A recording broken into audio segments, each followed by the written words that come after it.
छात्रों, आज हम दो रेखाओं की दिक् को ज्ञात हो तो उनके बीच का कोण ज्ञात करेंगे। मान लो PQ तथा RS दो सरल रेखाएं। इसके लिए हम रेखा चित्र बना लेंगे। रेखा चित्र होगा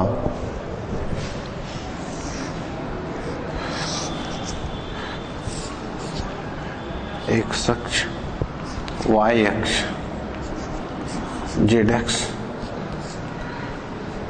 PQ,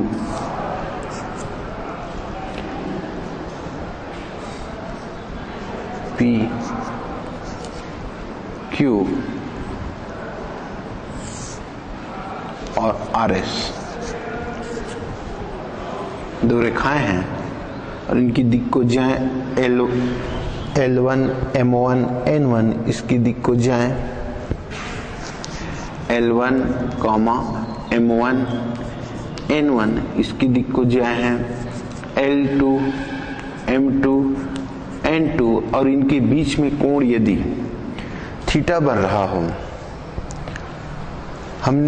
रहा हो तो हमने इसके समानांतर OQ के समानांतर एक रेखा मूल बिंदु से हमने OA मान लिया और RS के समानांतर हमने एक रेखा OB लिया। AB OB लिया। जब P और Q के और PQ रेखा और RS के बीच में थीटा कोण बन रहा है, इसका आशय ये है कि AOB के बीच में भी थीटा कोण बनेगा। स्पष्टतः A और OB के बीच में थीटा कोण बनेगा। माना A के निर्देशांक, माना A जो बिंदु है इसके निर्देशांक PQ के हमने दिक् को माना है L1, M1, N1। और RS रेखा दी गई दो सरल रेखाएं हैं PQ और RS, जिनकी दिक् को L1, M1, N1 है। इसकी दिक् को L2, M2, N2 है। इनके बीच का कोण हमको ज्ञात करना है।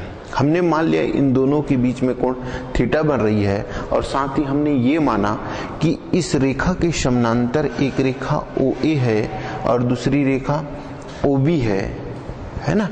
तो स्पष्टतः AOB के बीच थीटा कोण बनेगा। RS की रेखा, RS की समानांतर की दिक् को है L2, M2 और N2 दिक् को इस दोनों के समानांतर हमने रेखा AO माना तो A के निर्देशांक होंगे X1, Y1 और Z1 तथा B के निर्देशांक हो जाएंगे X2, Y2, Z2।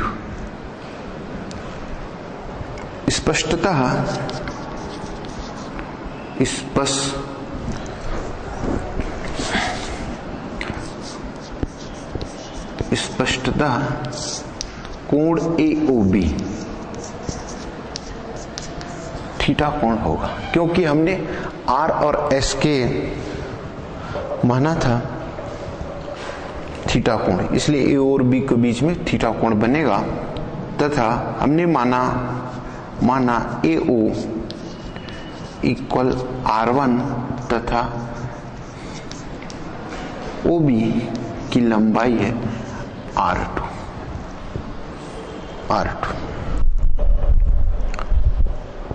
तब कोज्या सूत्र से कोज्या सूत्र से क्या होता है? कोज्या सूत्र cos theta equal R1 square plus R2 square minus AB square upon ये हो जाएगा 2R1 R2। ये कोज्या सूत्र है। cos theta equal r1 square plus r2 square minus ab square plus 2r1 r2।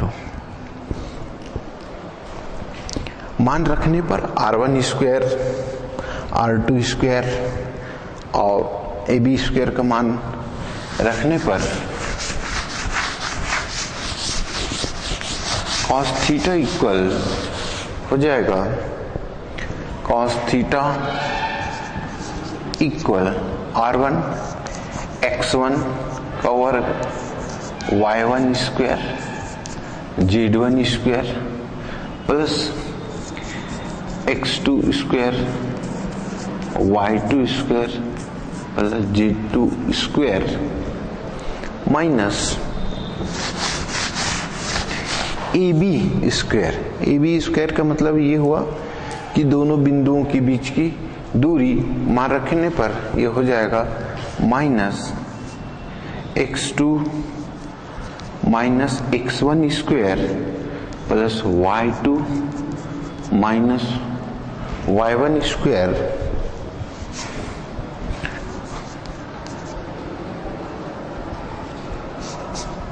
y1 square plus z2 minus z1 square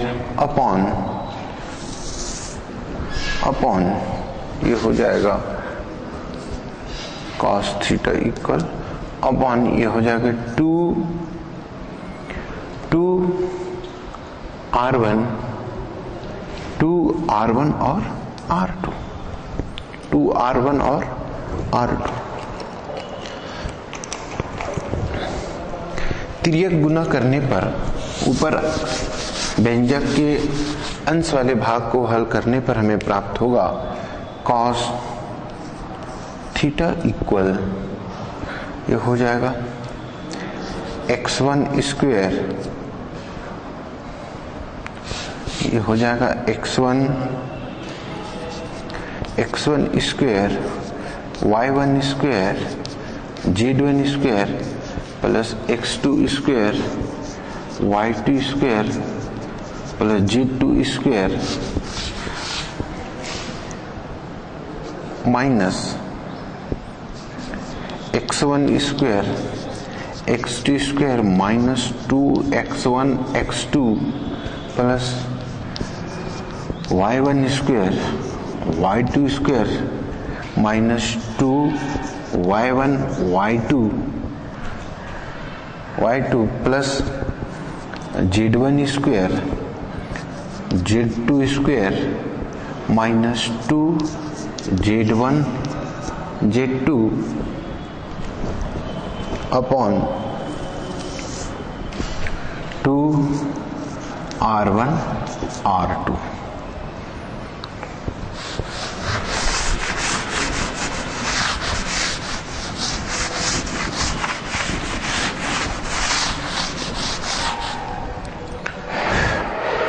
ऊपर अंश वाले भाग में ब्रैकेट के खुलने पर कुछ राशियां कैंसिल हो रही हैं। तिर्यक गुना करने पर 2r1 r2 cos theta equal x1 square y1 square z1 square plus x2 square y2 square plus z2 square minus x1 square minus x2 square plus 2x1 x2 minus y1 square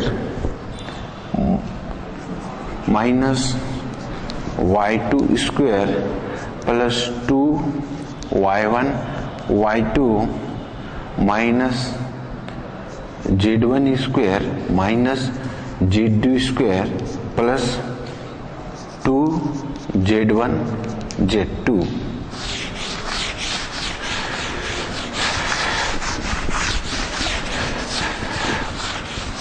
plus 2z1 z2। देखिए x1 plus cancel y1 square से cancel z1 Z1 square से cancer x2 square से cancer y square, y2 square से cancer Z2 square से cancer. इस तरह से 2 which implies that 2r1 r2 cos theta equal to 2 सभी में 2 x1 x2 plus y1 y2 plus z1 z2।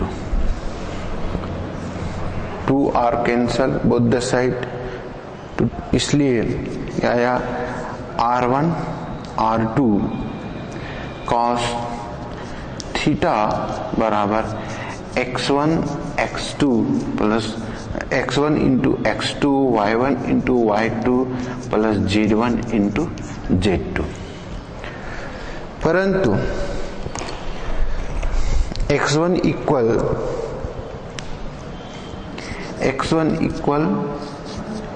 r1 l1 दिक्कोज्या r1 l1 x2 r2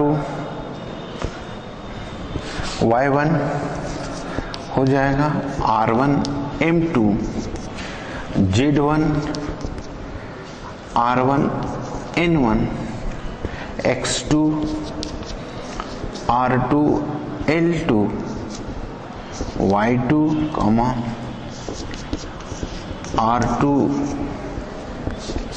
m1 है m2 एवं z2 equal r1 n2। एक बार पुनः देख ले, x1 इक्वल हमको मिलेगा दिक्कोज्याएं और उनके जो डिस्टेंसेस उसकी भी संबंध निकलेगा। x1 equal r1 l1 y1 निर्देशांक निकलेगा r1 m1 z1 निकलेगा r1 n1 x2 r2 l2 y2 r2 m2 z2 r1 और r2 n2 x1 y1 z1 x2 y2 z2 का मान इस समीकरण में इस दायां पक्ष में रखने पर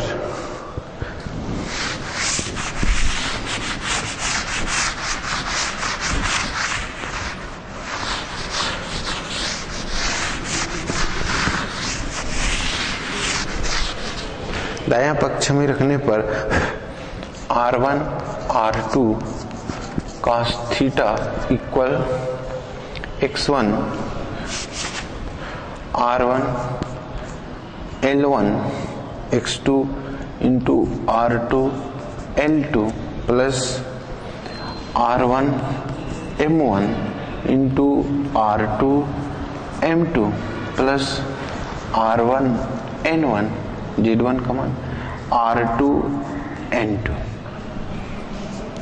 हम इसको लिखेंगे r1 r2 l1 l2 r1 r2 m1 m2 plus r1 r2 n1 n2।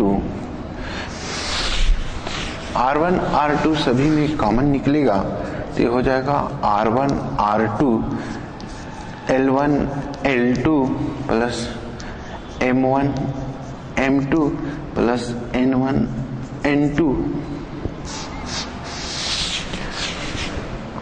r1 r2 cos theta r1 r2 cancel both the side, then cos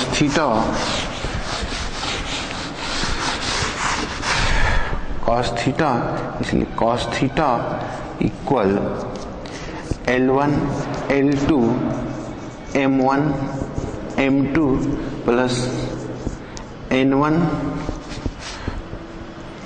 n2 या theta equal cos inverse l1 l2 m1 m2 plus n1 n2। ये दी हुई रेखाएं जिसकी दिक्कोज्याएं L1 M1 N1 है तथा जिसकी दूसरी रेखा जिसकी दिक्कजाएं L2 M2 N2 है, उनके बीच का कोण थीटा बराबर cos inverse L1 L2 M1 into M2 plus N1 N2 होता है। ये दो रेखाओं की दिक्कजाएं ज्ञात हों तो उनके बीच का कोण इस सूत्र से हम ज्ञात कर सकते हैं। अब हम देखते हैं कि यदि दो रेखाएं लंबवत हैं और समानांतर हैं तो उनके लिए क्या कंडीशन है।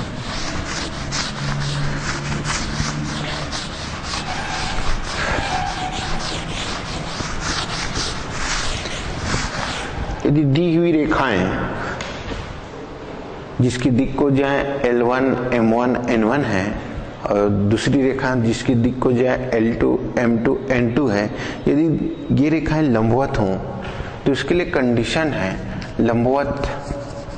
रेखाएं लंबवत होने पर रेखाएं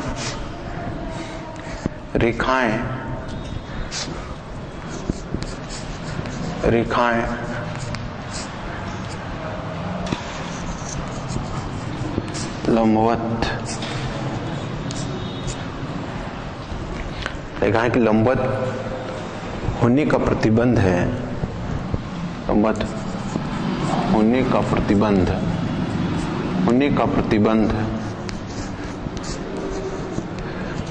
है। यदि रेखाएं लंबवत है तो उसके थीटा का मान हो जाएगा 90 डिग्री और cos 90 का मान होता है 0। तो मान यहाँ पे रखेंगे तो ये इसलिए हो जाएगा ये L1 L2 M1 M2 plus N1 N2 equal 0। यदि दो रेखाएं की दिक्कजाएं ज्ञात है, जिनके संगत निर्देशांकों की दिक्कजाएं का गुना करके जोड़ने पर शून्य प्राप्त हो तो वही रेखाएं लंबवत होंगी। दूसरी, रेखाओं के समानांतर होने का प्रतिबंध। रेखाओं के समानांतर होने का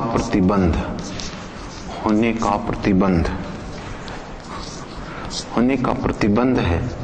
समानांतर होंगी तो थीटा इक्वल 0 डिग्री हो जाएगा, अतः उनका प्रतिबंध होगा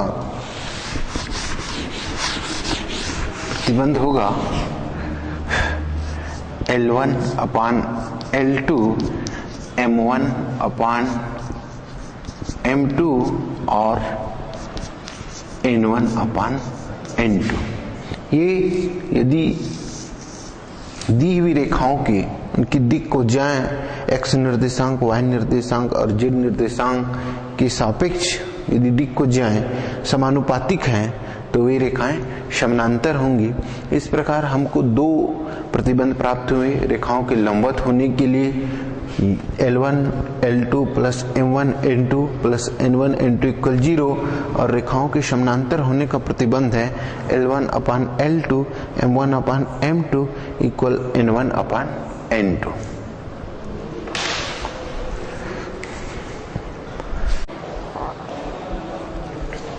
अब हम दो रेखाओं की दिक्कनुपात ज्ञात हों तो उनके बीच का कोण ज्ञात करेंगे।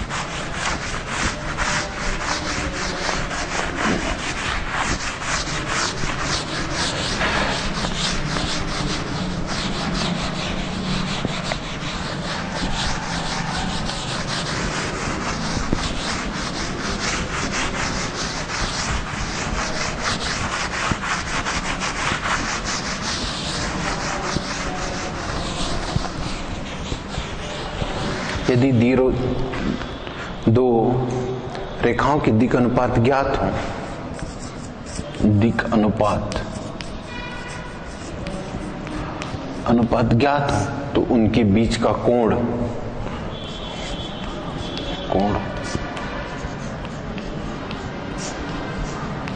ज्ञात करना। माना दो रेखाएं हैं जिनके दिक् अनुपात क्रमशः E1 B1 C1 तथा दूसरी रेखा जिसकी दिक् अनुपात दिक् अनुपात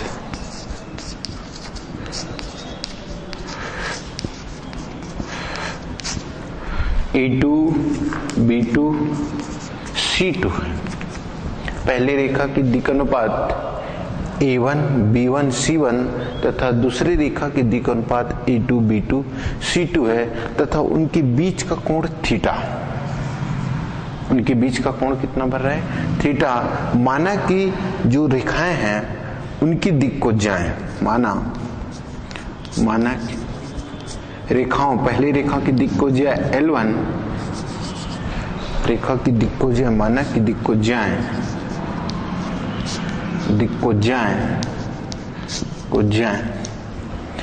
L1 M1 N1 है तथा दूसरी रेखा जिसकी दिक् अनुपात A2 B2 C2 उनकी दिक् को जाए L2 M2 N2 है। यहाँ पर L1 M1 N1 और L2 M2 E2 संगत रेखाओं की दिक् अनुपात है, अतः दिक्कोज्या के सूत्र से L1 बराबर होगा A1 बटा sigma A1 square and A1 equal हो जाएगा सिग्मा A1 स्क्वायर। इसी प्रकार A1 upon root sigma A1 square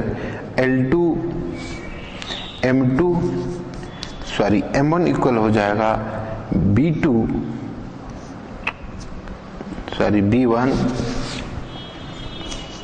B1 root sigma A1 square और N1 equal C1 root sigma A1 square. यहाँ पर sigma root sigma A1 square equal A1 square धन B1 square धन C1 square है। यह हमने दिक्कोज्या में पिछले क्लास में हमने ज्ञात किया था इस तरह से। इसी प्रकार दूसरी रेखा की दिक्कोज्या के लिए भी दिक् अनुपात में संबंध ज्ञात निकालेंगे तो L2 इक्वल हो जाएगा L2 equal A2 sigma root sigma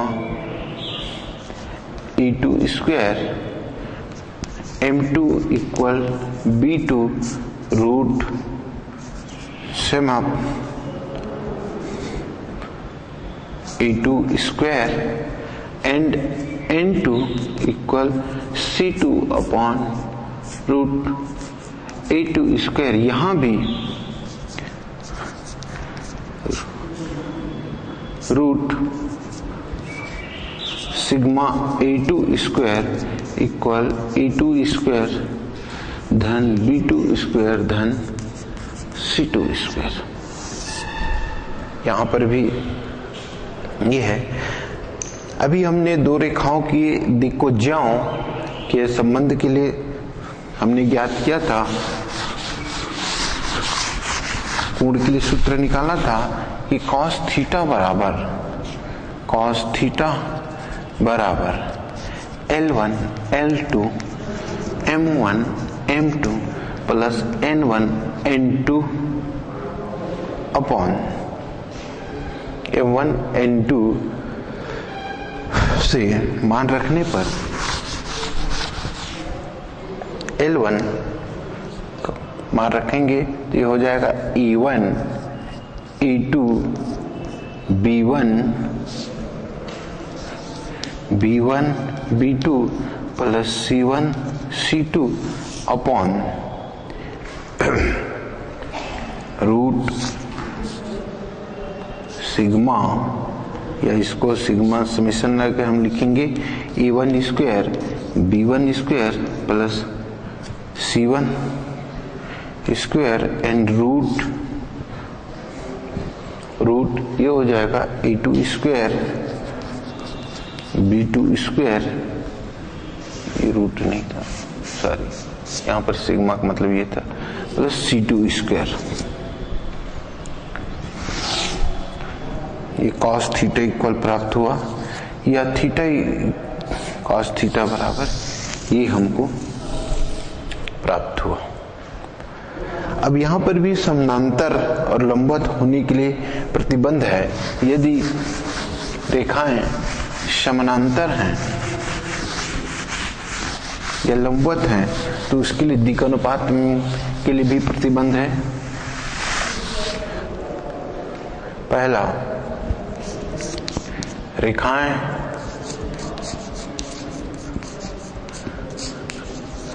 लंबवत होने का प्रतिबंध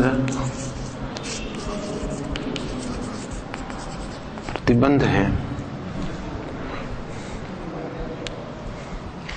A1 A2 plus B1 B2 plus C1 C2 equal 0। यहाँ पर भी दिक् अनुपात के संदर्भ में रेखाओं के लंबवत होने का प्रतिबंध है A1 A2 plus B1 B2 plus C1 C2 equal 0। लंबवत होंगे तो थीटा का मान 90 डिग्री होगा और cos 90 का मान होता है 0। cos 90 का मान 0 यहाँ पर जब हम रखेंगे तो A1 A2 plus B1 B2 C1 C2, क्योंकि 0 होने पर इसका मल्टीप्लाई 0 हो जाएगा। A1 A2 plus B1 B2 plus C1 C2 equal 0 प्राप्त होगा। इसी प्रकार रेखाओं के लंबवत होने का प्रतिबंध है। दूसरा, रेखाओं के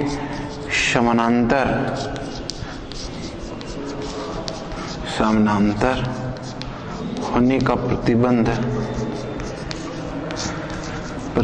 है A1 बटा A2 बराबर C1 बटा C2 इक्वल A1 बटा A2 बराबर B1 बटा B2 इक्वल C1 बटा C2। इस तरह हमने दो रेखाओं की दिक् को जाएं और दिक् अनुपात ज्ञात हो तो उनके बीच में हम बीच का कोण ज्ञात कर सकते हैं, साथ ही लंबवत और समानांतर होने के लिए प्रतिबंध भी ज्ञात कर सकते हैं। अब हम इससे संबंधित प्रश्न हल करेंगे।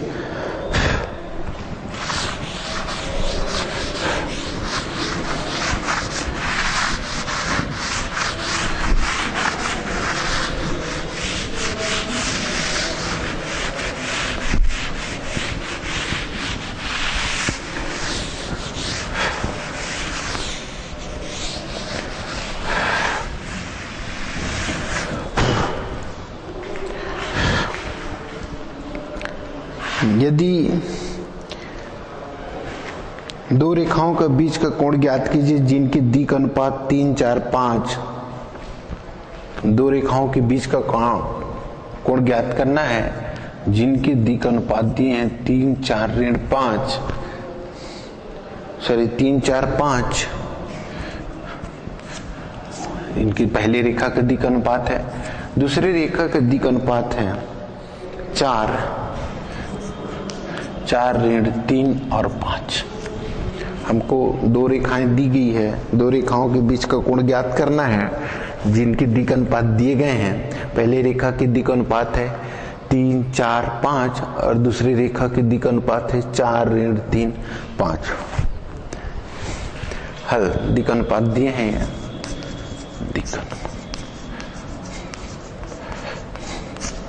हल दिक् अनुपात पहले रेखा के दिक् अनुपात होंगे। दिक् अनुपात A1 इक्वल 3, B1 इक्वल 4 और C1 इक्वल 5। दूसरी रेखा के लिए दिक् अनुपात होंगे A2 इक्वल 4, B2 इक्वल ऋण 3 और C2 इक्वल 5। इनके बीच का कोण ज्ञात करना है तो सूत्र cos थीटा बराबर A1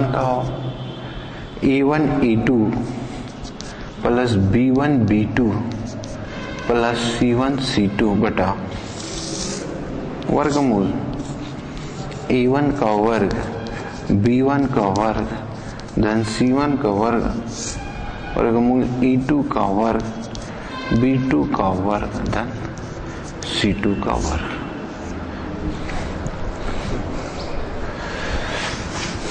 मान रखने पर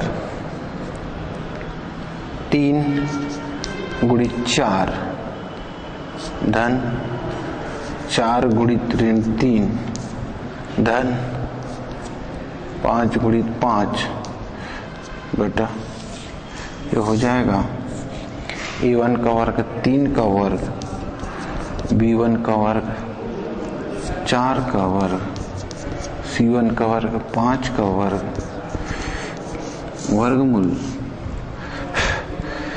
4 का वर्ग धन ऋण 3 का वर्ग धन 5 का वर्ग। हल करेंगे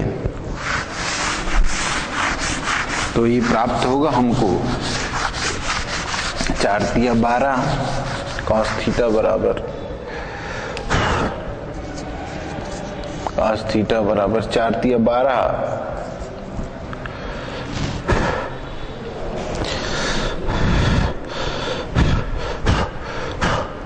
4 तिया 12 ऋण 12 धन 25 बटा वर्गमूल 9 16 25 16 9 25 50 इंटू वर्गमूल 50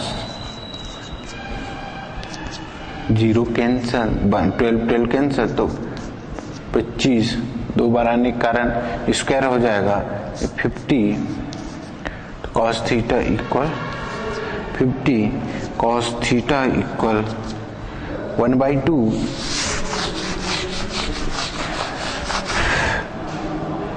1 जा 2 जा 1/2 तो theta equal cos inverse 1/2 cos inverse 1/2 और कॉस थीटा की वैल्यू हो जाएगी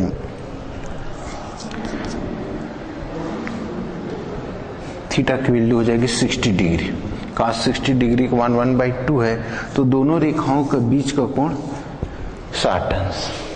इस तरह आज हमने दो रेखाओं के बीच का यदि दिक् को ज्ञात हो दो रेखाओं की और दिक् अनुपात ज्ञात है तो उनके बीच का कोण ज्ञात किया, साथ ही उसकी लंबवत और समानांतर होने के लिए प्रतिबंध भी ज्ञात किया और प्रश्न को भी हल किया। धन्यवाद। इसी तरह इसी से आज ये अध्याय भी समाप्त होता है। धन्यवाद।